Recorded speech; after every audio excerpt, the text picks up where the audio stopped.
గడపలో కులం గడప దాటితే హిందువులం అనే నినాదంతో సమ్మేళనం నిర్వహించారు. జనవరి 4వ తేదీ ప్రభుత్వ జూనియర్ కాలేజీ మైదానంలో చండీశ్వర శర్మ, రమాసుందరి ఆధ్వర్యంలో హిందూ సమ్మేళనం జరుగుతుందని అధ్యక్షులు ఊటుకూరి రామకోటేశ్వరరావు తెలిపారు. ప్రధాన వక్తగా ఆంధ్రప్రదేశ్ సహప్రాంత ప్రచారక్ జనార్దన్ పాల్గొంటారని, ఈ కార్యక్రమానికి ప్రతి ఒక్క హిందూ పురుషులు, స్త్రీలు అధిక సంఖ్యలో పాల్గొని విజయవంతం చేయాలని కోరారు.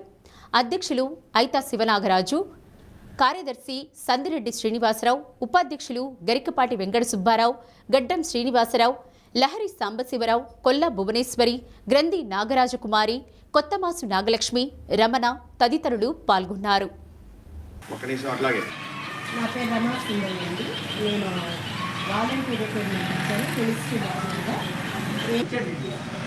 అందరినీ కలిపి ప్రయత్నం చేస్తే ఈ సమావేశం విజయవంతం అవుతుంది. ప్రతి ఒక్కరు ఒక కార్యకర్తగా ఒక సైనికుల్లాగా పనిచేయాలి. అలాగే ఇది ఒక రకంగా ధర్మయుద్ధం, కానీ దీంట్లో అందరూ కూడా ఒక పాల్గొంచుకోవాలి. మనతో కూడా అందరినీ పాల్గొనేటట్టు మహిళలు సంతృప్తి సాధించి మీ ఫ్రెండ్స్ ఒక్కొక్కరు 10 మంది 10 మంది పట్టుకోవాలి. నాకు అట్లా ప్రయత్నం అందరూ చేస్తారు. ఆ యొక్క భారత మాత సేవలో మనందరూ ధన్యులు. ఈ అద్దంకిలో కూడా కార్యక్రమం విజయవంతం చేయాలి. చాలా మంది అన్నారు, ఏమండి అద్దంకి ప్రాంతం అంటే శ్రీమాత్రే నమః. ఓం నమ శివాయ, ఓం నమో నారాయణాయ. రాష్ట్రీయ స్వయం సేవక్ సంఘ్ RSS 100 సంవత్సరాలు పూర్తి చేసుకున్న సందర్భంగా పంచపరివర్తన అనేటువంటి ఒక కార్యక్రమం పెట్టింది. అందులో 3వది ఈ హిందూ సమ్మేళనాలు నిర్వహిస్తూ ఉన్నారు. దేశవ్యాప్తంగా 80,000 చోట్ల నిర్వహిస్తూ ఉన్నారు. అందులో భాగంగా ఆంధ్రప్రదేశ్ బాపట్ల జిల్లా అద్దంకి నగరంలోని జూనియర్ కాలేజీ గ్రౌండ్లో జనవరి 4వ తారీఖు 2021 సంవత్సరం ఆదివారం రాములు వారు జన్మించినటువంటి నక్షత్రం పునర్వసు నక్షత్రం సందర్భంగా సాయంత్రం 4 గంటల నుండి రాత్రి 8 గంటల వరకు ఈ కార్యక్రమం నిర్వహిస్తూ ఉన్నారు.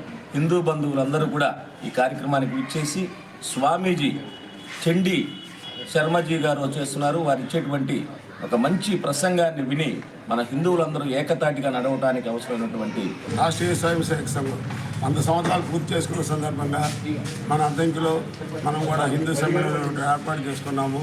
రేపు 4వ తారీఖు జూనియర్ కాలేజీ గ్రౌండ్స్లో 5,000 మందితో కలిపి మనం ఒక హిందూ సమ్మేళనం ఏర్పాటు చేసుకున్నాము. అది హిందూ బంధువులందరూ కూడా ఈ కార్యక్రమానికి ఇచ్చేసి ఈ కార్యక్రమాన్ని జయప్రదం చేయాలి. కులాలుగా హిందూ సంఘటన ద్వారా ఈ దేశం, ధర్మం, సంస్కృతిని కాపాడాలనే ఉద్దేశంతో 100 సంవత్సరాల నుంచి రాష్ట్రీయ స్వయం సేవక సంఘం పనిచేస్తుంది. ఈ సందర్భంగా దేశవ్యాప్తంగా నగరాలలో, పట్టణాలలో, అలాగే గ్రామాల్లో కూడా హిందువులందరినీ సంఘటన చేసి ఒక సమ్మేళనంగా ఏర్పాటు చేసి కులాలకు అతీతంగా అందరూ కలిసి ఈ దేశాన్ని, ధర్మాన్ని, సంస్కృతి కాపాడాలనే ఉద్దేశంతో సంఘటితం అయ్యేటువంటి కార్యక్రమాన్ని రూపొందించింది. ఆ ప్రకారంగా అద్దంకిలో 4వ తారీఖు, రేపు 4వ తారీఖు ఆదివారం సాయంత్రం 4 గంటలకి ఈ అద్దంకి పట్టణంలో ఉన్నటువంటి హిందూ బంధువులందరూ కూడా సమ్మేళనం ఒక సమావేశమై ఈ దేశం కోసం, ధర్మం కోసం కలిసి పనిచేస్తామని ప్రకటించే విధంగా హిందువుల యొక్క సంఘటన తెలియజేసే పద్ధతిలో సేఫ్టీ డైవర్స్